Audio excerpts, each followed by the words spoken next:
Hello, I'm Debbie. Myself and my colleague Kelly from Cheshire West and Cheshire Admiral Nurses will present to you a brief overview of transitioning into residential care. Well, our relationship was very good. We've always been very good. We've been together for 70 years, so, we're used to one another, if you like. And about 3 years ago, she really started, things weren't quite right. Things started going, a bit haywire. And I thought I could look after it.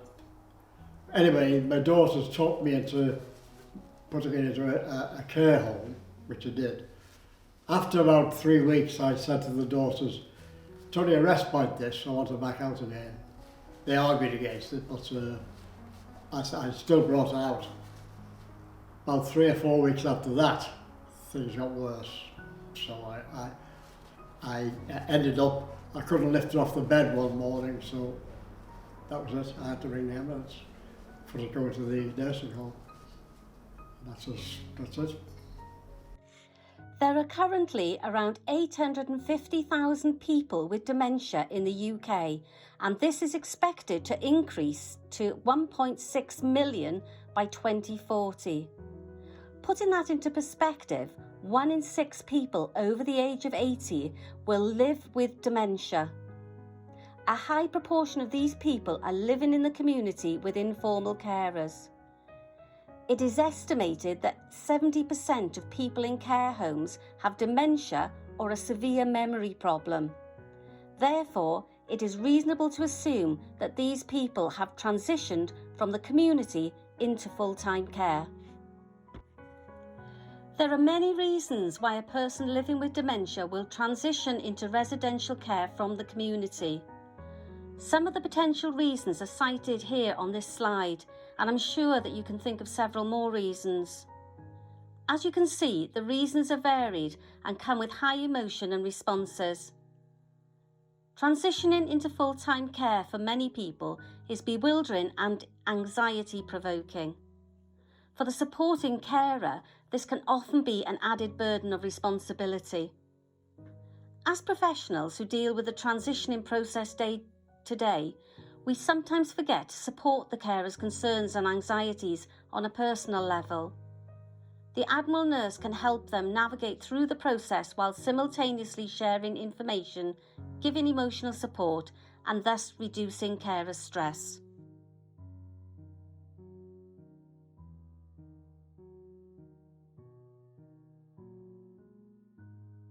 My carer, who I employed for 6 hours a week for a little bit of peace, she arrived, and it was that lady, lovely kind lady, who actually took Ray down to the care home, and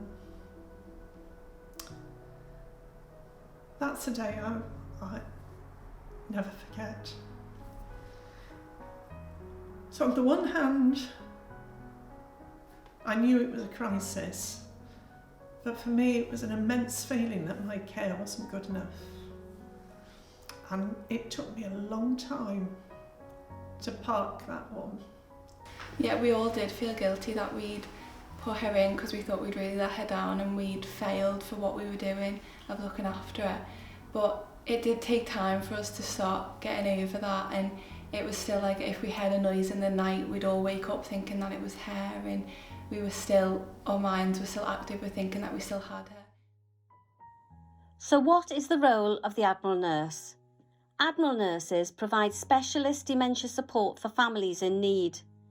Through working collaboratively with families and with other dementia care providers, sharing expertise, skills and support as needed. When things get challenging or difficult, Admiral nurses work alongside people with dementia and their families, giving them one-to-one support, expert guidance and practical solutions. Well, it cheers me up. Any phone call cheers me up. I'm sitting there on my own doing crosswords mainly, and the phone goes, of course, and it's from the Admiral nurse. Yeah. Very good. I really, and I appreciate it more than anything else. Yeah, I really do. Being able to communicate with people on a level not being made to feel stupid or silly or ignorant was really, really important. And to be able to communicate people and build trust is where the Admiral service has just, I couldn't have managed on my own, and I hope I don't have to in the future. So it's not an over-dependency, but it's an honest conversation. This has happened, I've done this, probably messed it up, what do you think? And back comes, you could have done this, you could try that, maybe this as well, I'll talk to somebody, I'll find out. All those answers coming back at me helped, because I was on my own.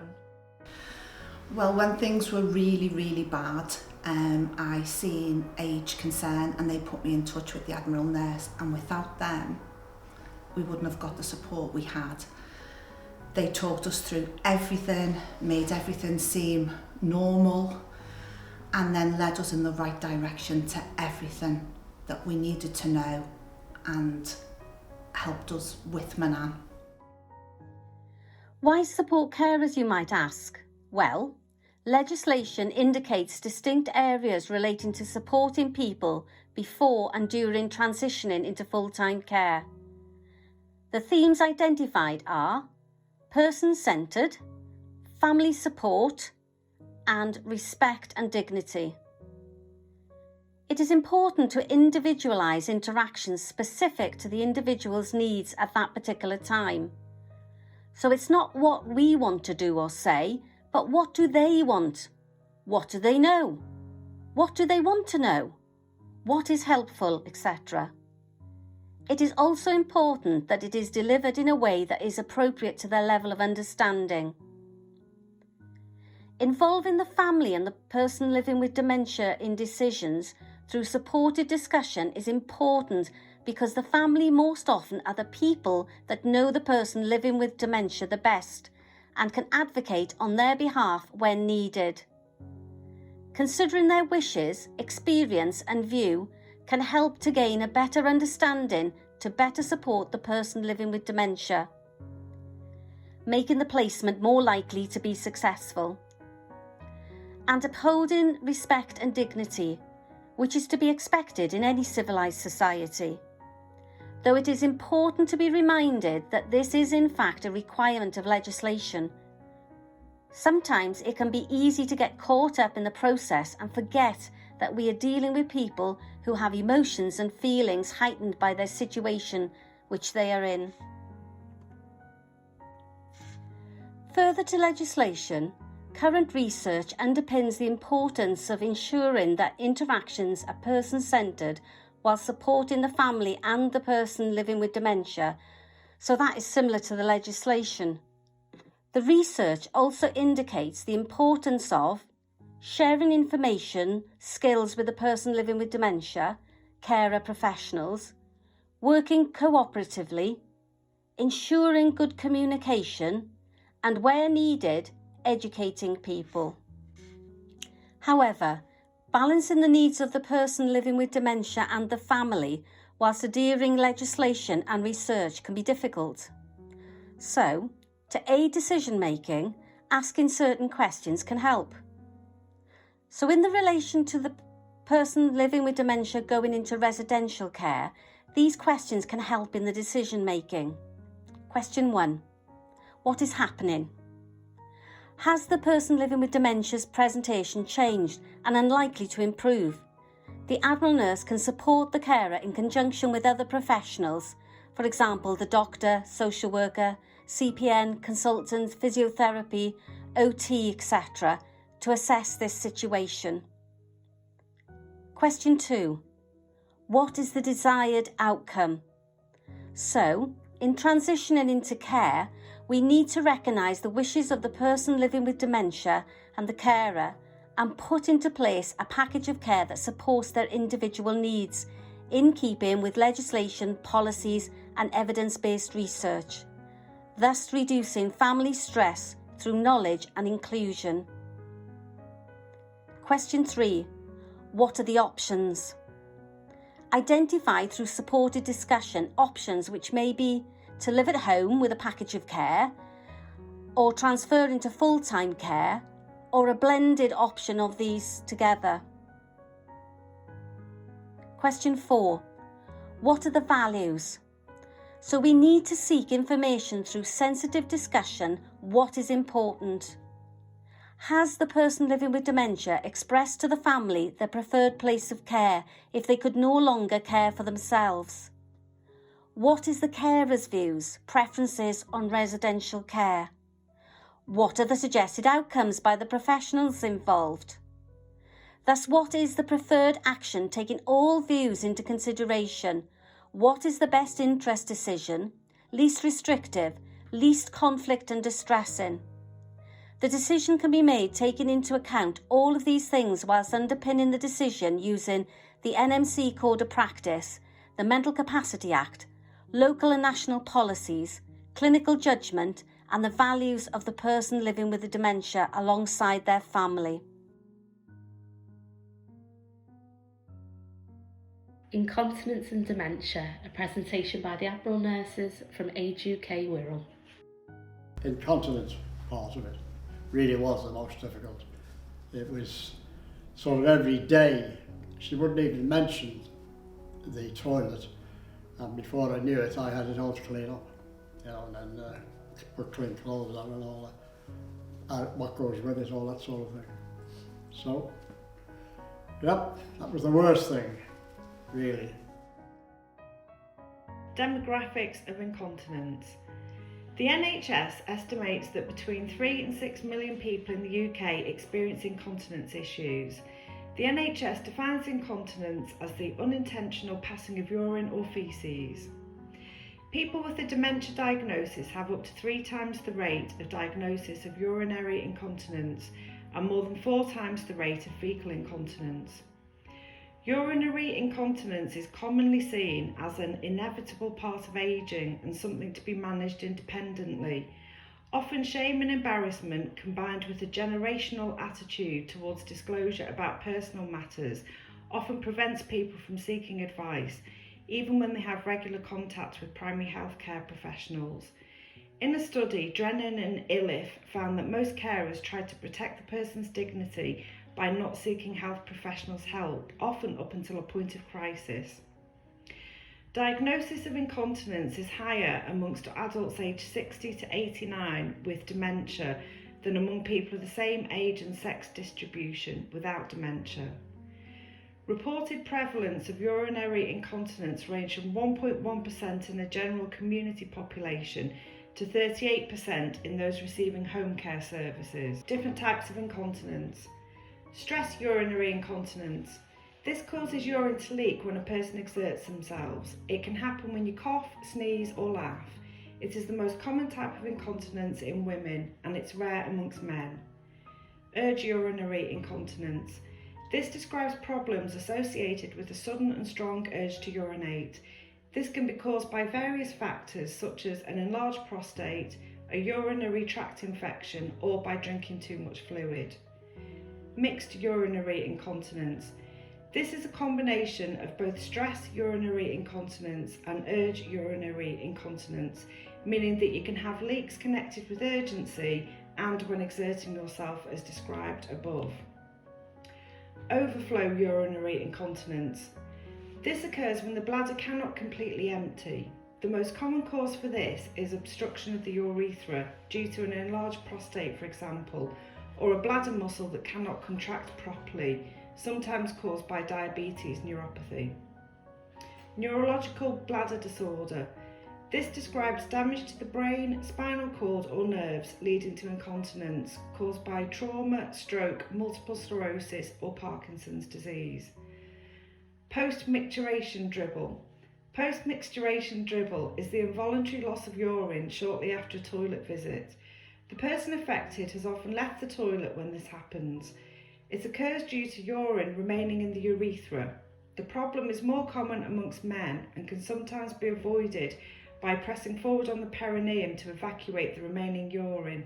It can also affect women who have poor muscle support for the urethra. Functional urinary incontinence. This is when you cannot reach the toilet in time due to some sort of physical impairment related to age, disability or living environment. This includes things like difficult clothing, impaired vision and badly lit areas. There are many contributing factors that can lead to incontinence. The psychological function of the bladder and bowel are located in the cortex, basal ganglia, brainstem and cerebellum, which may be affected and damaged by dementia. People with dementia suffer with memory loss, and sometimes the skills attained relating to continence are lost. They may be confused, disorientated, and unaware that they need to pass urine or empty their bowels due to motor impulses from the brain to bladder being impaired. Environmental factors play a big part in incontinence. Disorientation to place, unable to recognise the toilet, being in an unfamiliar place such as visiting a friend or going on holiday can cause an increase in confusion, and they might not know where the toilet is. An inability to ask for help and communicate needs can also lead to incontinence. A person may struggle with motor skills and sequencing difficulties and not know how to pull down their pants when going to the toilet, or struggle with clothing such as zips and buttons. Impaired mobility is strongly linked to incontinence. Mental health also can play a part in contributing to incontinence. Depression, anxiety, stress or illness can make the bladder and bowel control problems become worse. Polypharmacy, poor nutrition and fluid intake can also contribute towards continence issues. At times, people with dementia can urinate or defecate in places that are not in the toilet. Urine infections, decreased bladder capacity, reduced sphincter and muscle tone can also play a factor in this. Remove plants, waste baskets and other objects if mistaken for a toilet. Management and tips when helping someone who's experiencing incontinence. Communication is key. Some aspects of the management of urinary incontinence are different for people with dementia compared to those without. Try to encourage the person to tell you when he or she needs the toilet. Be aware of non-verbal cues, such as restlessness, making unusual sounds or faces, or pacing. Always use adult words rather than baby talk when referring to using the toilet. Initiate any intervention by gaining consent from that person. Always use a therapeutic approach and always maintain their dignity and privacy. Offer reassurance and involve the person wherever possible. Look out for a person's trigger words, languages or phrases for needing to use the toilet. And remember, these words may not even be connected to using the toilet at all. Some people respond really well to a regular routine of being assisted to the toilet. Observe and recognise the person's routine toilet schedule and provide a reminder to use the bathroom just before his and her usual time. When helping, remember to break down the task into simple components. Follow a step-by-step approach, explaining each step clearly to prevent confusion. Recognise that incontinence is a significant factor that increases stress and anxiety for those people who are helping someone with dementia as an unpaid carer. Ensure it is easy to find a bathroom and a toilet. You can keep the bathroom door toilet open so the toilet is visible. Use signage. Put a picture of the toilet on the bathroom door. Paint the bathroom door with a colour in contrast to the wall and consider a coloured toilet seat such as blue to enhance visual acuity. Try to minimise the use of mirrors as these can create confusion and disorientation for some people. Make the toilet safe and easy to use. You can raise the toilet seat, install grab bars on both sides of the toilet and use lights to illuminate the bathroom. Ensure all clothing is accessible and easy to manage, i.e. elasticated waistbands, velcro, zips. If you're away from home, consider using padded underwear. If a person doesn't actually need them, this can reduce anxiety about an unfamiliar place and worrying about accessing the toilet in a hurry. Choose clothing that is easy to remove and to clean. Use waterproof mattress covers on the bed to prevent fluid from soaking into the mattress. Encourage overall fluid intake during the day and reduce the intake of drinks that contain caffeine. Caffeine can upset the bladder and it can also act as a diuretic, leading to dehydration. Good fluid intake can keep the bowels functioning and maintain a healthy bladder. We tried to get her to wear the pads, but she wouldn't have it. I made her wear them a few times, not all the time. And the actual cleaning up, a bit messy, but which is obvious, but it had to be done. And she was quite okay after that. She just, most of the time, she would just sit on the couch and fall asleep after all that. Nursing home care. Dementia affects both the person and the family members and is correlated with nursing home admission and a reduced ability to perform personal activities of daily living, including toileting and personal care. An assessment by a nurse or doctor leads to a diagnosis of incontinence and is the key to appropriate continence management. Care staff can also make a valuable contribution by obtaining personal viewpoints from residents and carers. This helps to establish cooperation with treatment regimens and can determine the severity of the problem, attitude towards the problem, and how much distress it causes to the resident. Even when carers actively use problem-solving approaches, these are not always tolerated or understood by the person with dementia, particularly as the dementia progresses. Some carers have reported strategies for managing toileting and incontinence have the potential to cause distress and harm to the person with dementia. A frequency volume chart can be introduced to record intake of fluids, measured volumes, voided and incontinent episodes, which will identify the amount of fluid input and output, identify minimum and maximum volumes voided during the daytime and nighttime, identify frequency of voiding and incontinence episodes. It can also highlight patterns associated with episodes of incontinence, giving valuable information for an effective care plan. In a care home environment, medical conditions associated with incontinence, urinary tract infections and fungal infections can be quickly identified, treated and monitored successfully with 24-hour care and access to medical staff. Toileting difficulties are more prevalent in people with dementia, and this is often a contributing factor to nursing home admission. Nursing home care, urine infections and incontinence. Urinary incontinence and lower urinary tract symptoms are highly prevalent in late life and are strongly associated with dementia and frailty. When younger people get a urinary tract infection, they will typically experience distinct physical symptoms such as painful urination and lower abdominal pain. However, those symptoms may not be present for an older person due to changes in the immune system, and instead of pain symptoms, they can show increased signs of confusion, agitation or withdrawal. For people with dementia, these behavioural changes may be seen as a deterioration in their condition and left untreated. UTIs can happen when harmful bacteria invade the urinary tract and cause an infection.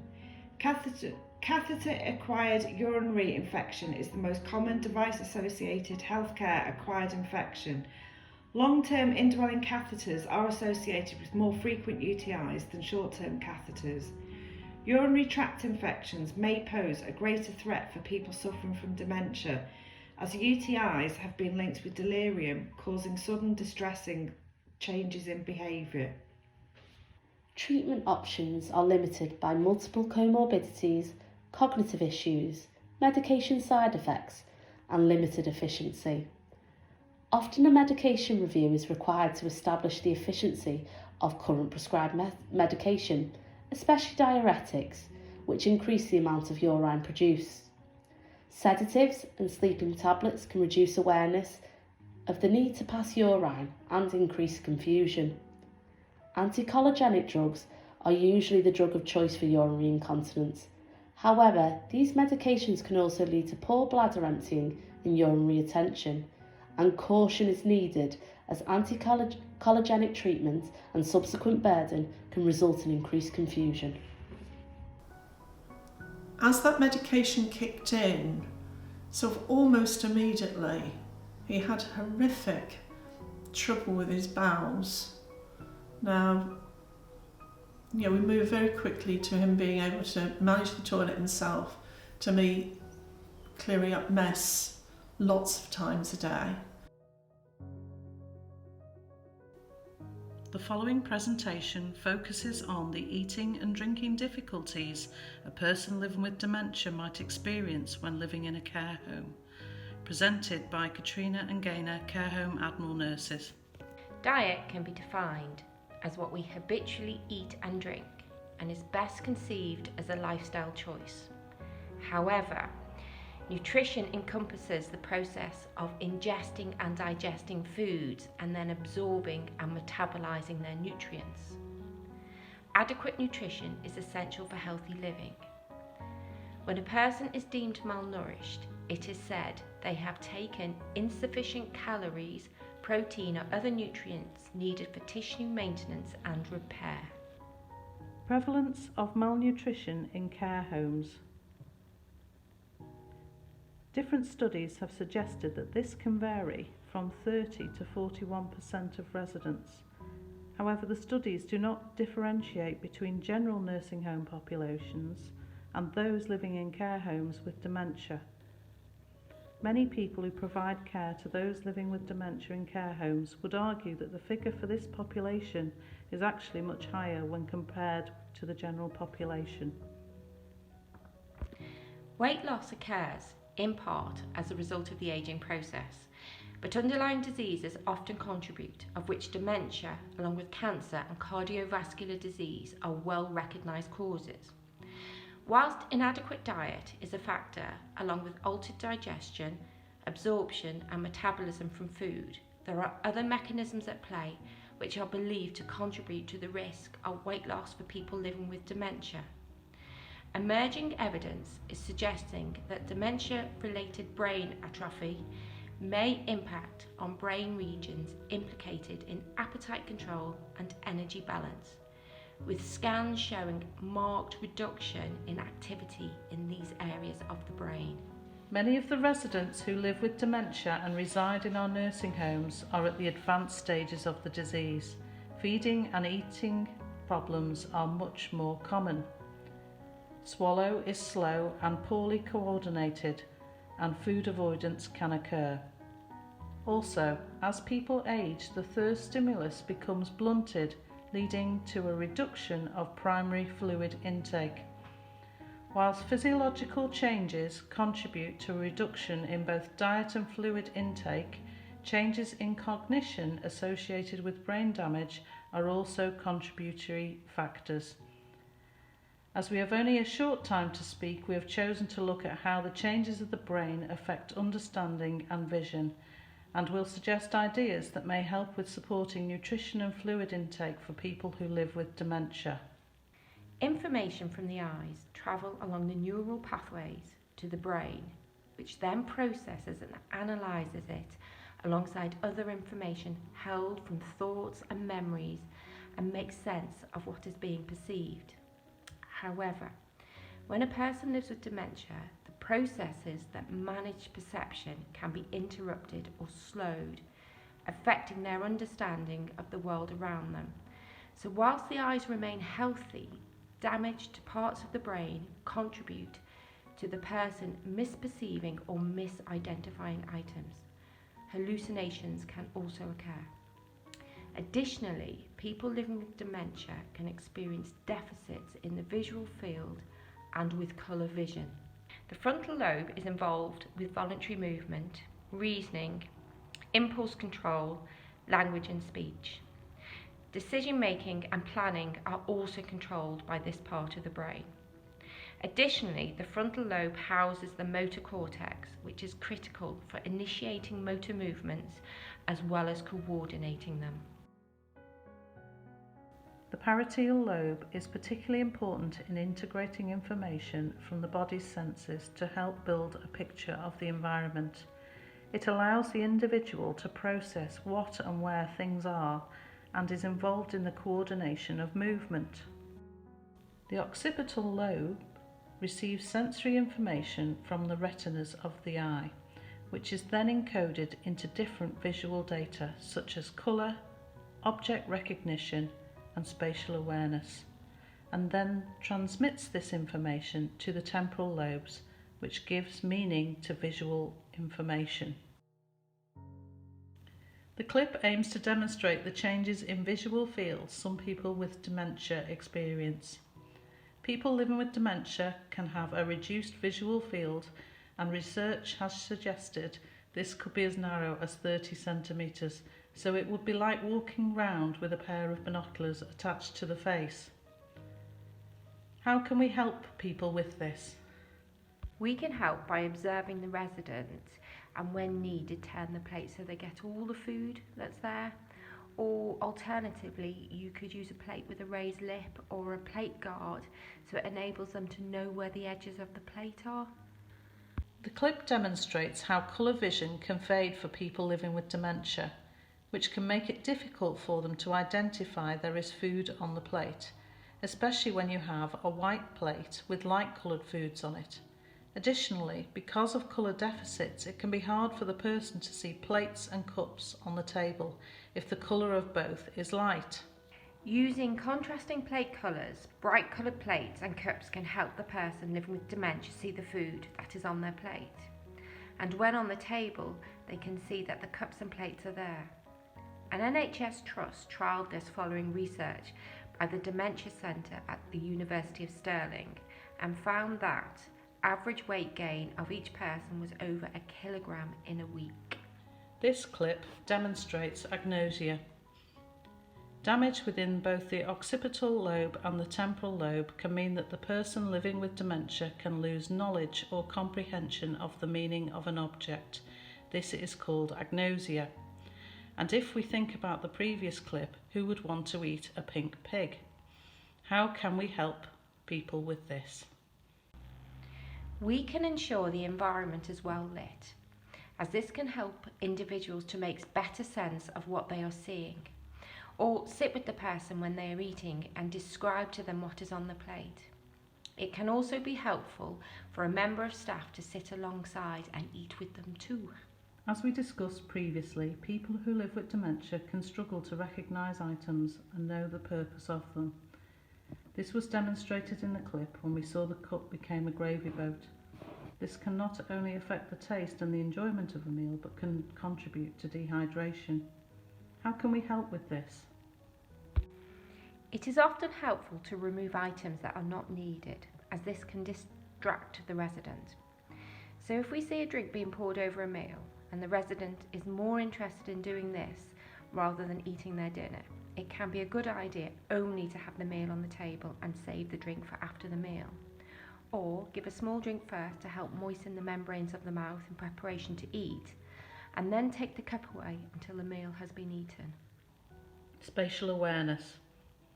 Damage in the occipital lobe affects spatial awareness for the person living with dementia. They can struggle to see where the cup is and also find it difficult to locate it, pick it up and have a drink, which can lead to poor fluid intake. How can we help with this? Monitor the person and see if they reach to the same point, either before or after the cup, and if so, place the cup there or put the cup in their hands so they can have a drink. And monitor, as they may need this doing several times through the course of a drink. People who live with dementia can misunderstand what they are seeing. Patterns are commonly confusing to them. They can also be distressing if they see something fearful. The clip we have just shown you would be frightening to many people regardless of cognitive abilities and can distract the person away from eating. How can we help with this? Use plain and coloured tablecloths that contrast with the crockery and avoid using patterned cups and plates.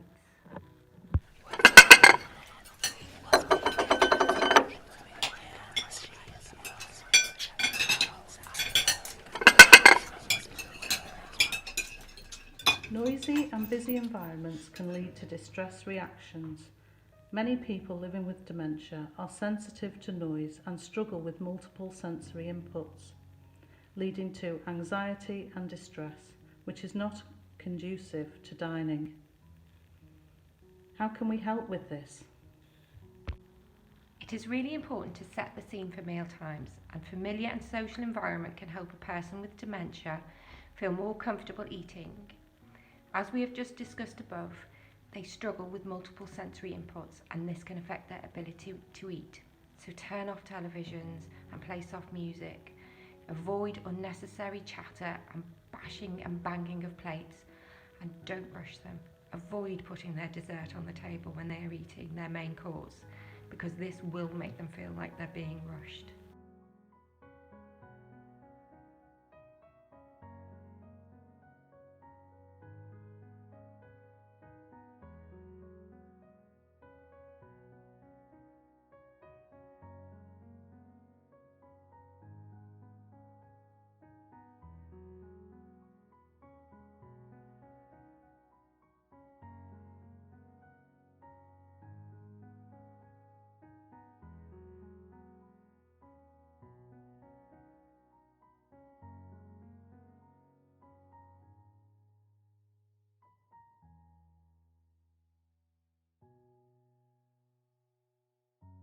Today we're going to talk about sleep disturbances and how this impacts on people with dementia and their carers. This has been presented by Gemma Kendall and Kim Griffiths. It is incredibly difficult to find any national figures on how people living with dementia are affected by sleep problems. However, there is some evidence in the literature as to how it affects carers. A study has shown that between 46% and 80% of dementia carers state that if they are caring for somebody with a sleep disturbance, this leads to their own sleep disturbance and is a major reason for seeking a permanent placement within a care setting.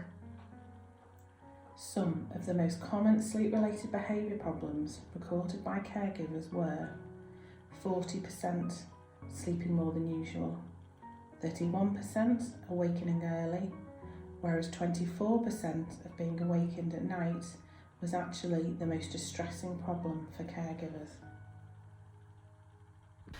It's very, very hard, which most carers would say the same. It's 24/7. You don't get time to do anything for yourself, not even for 5 minutes, because you're constantly watching them, especially with the Alzheimer's dementia, because you just don't know what's going to happen next. There's 6 people in our house, so it impacted on the whole family. If Nan was up all night, which she was most nights, everybody was tired. And then the next day they had to go to work and had to get on with that day. And you as a carer had to get on with that day, so you knew what was lying ahead of stripping the bed in, doing your day-to-day chores, but also trying to look after them and make sure that they're safe.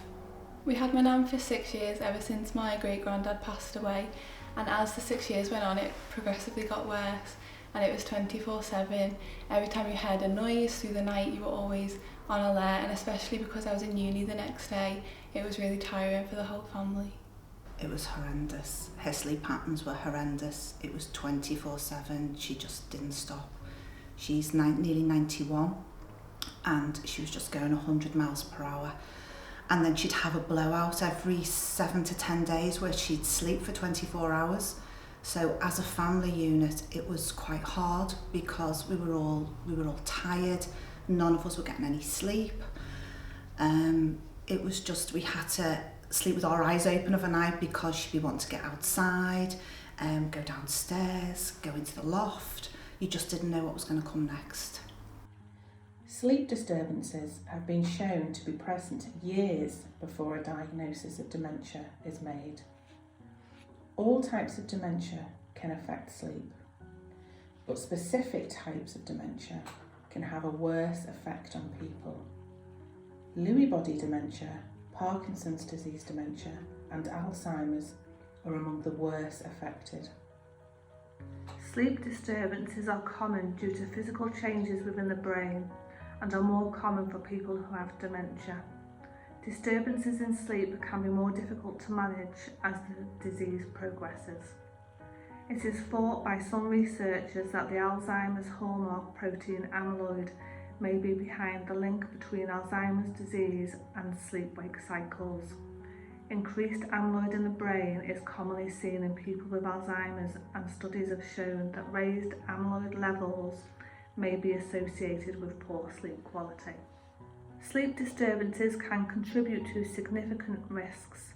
People are more at risk of falls if there has been sleep deprivation. They can also become low in mood and experience periods of irritability. This can be seen with the person with dementia and also their carers.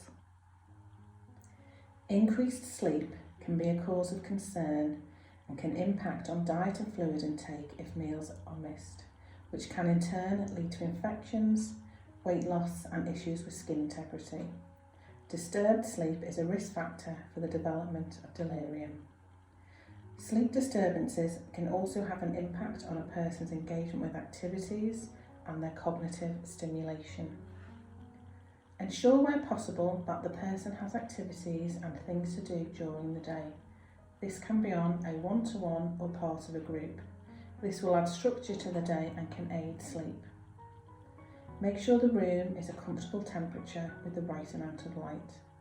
Blackout blinds can be helpful to block out the light, especially in the summer. Avoid drinks containing caffeine and avoid alcohol in the evening where possible. Alcohol and caffeine-free alternatives can be a helpful option.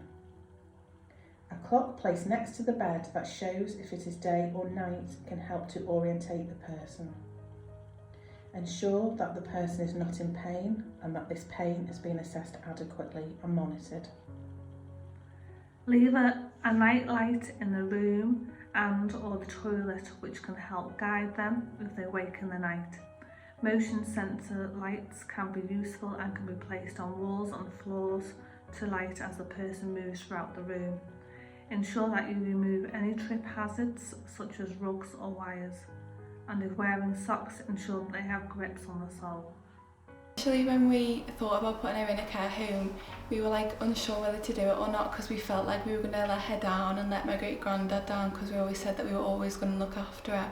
But it was always the right thing to do, because after we put her in, we've seen how settled she is and how much entertainment she has there, and she's in a more of a routine, and how much she's progressing. She's been there, and it's a lot of pressure and ease from us, so we can go and see her now and visit her as my great nan and have that pressure taken off us, and we can get on with our day-to-day life but still love her and care for her as her family.